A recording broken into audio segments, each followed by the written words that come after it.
आप हमारे साथ बने रहें। रुख कर लेते हैं लखनऊ का। रमजान के पेश नजर Islamic centre of India Lucknow ने गाइडलाइन जारी की है। मौलाना खालिद रशीद ने ईशा की नमाज अव्वल वक्त में पढ़ने और 9 बजे तक तरावी खत्म करने की हिदायत दी है। उन्होंने कहा है कि लोग बाकी नमाजें घर में रहकर ही अदा करें और बड़ी इफ्तार पार्टियों से इज्तनाब करें। हमारे साथ हमारे नुमाइंदे तारिक कमर जुड़ रहे हैं लखनऊ से, जिनका रुख कर लेते हैं। तारिक कमर, जहां सरकारी इंतजामिया कोशिशें कर रही कि कोरोना पर काबू पाया जाए, वहीं मिल्ली और जो मजहबी तंजीमें हैं उनकी तरफ से भी ये कोशिशें देखी जा रही है, जो कि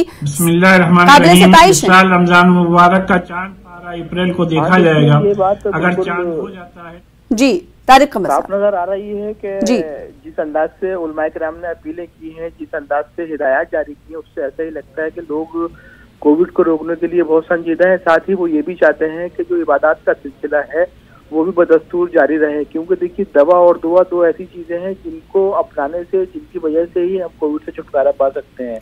तो लोग चाहते हैं कि कोविड के जो उसूल और ज़ाब्ते हैं उन पर अमल करते हुए मस्जिदों का निज़ाम भी चलता रहे, तमाम तर इबादत गाहें जो किसी भी मजहब की हैं वो सब खुली रहें, उसमें लोग आते जाते रहें, लेकिन साथ ही इस बात को भी मलहूज रखें कि किस अंदाज से वहाँ पर जाना है, किस अंदाज से नमाजें अदा करनी है। तरावी में जाहिर है कि एक बड़ी तादाद में लोग पहुँचते हैं और तरावी क्या रमजान में नमाजियों की तादाद बढ़ जाती है क्योंकि लोग बड़ी पैमाने पर इबादत करते हैं।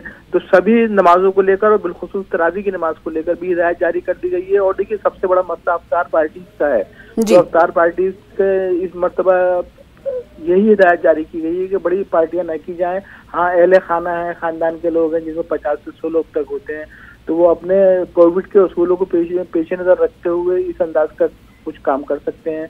इबादत का सिलसिला भी जारी रहे और कोविड को रोकने में भी मतलब बिल्कुल। तारिक कमर साहब, बेहद शुक्रिया हमारे साथ जुड़ने के लिए और इस हवाले से तफसील फराहम कर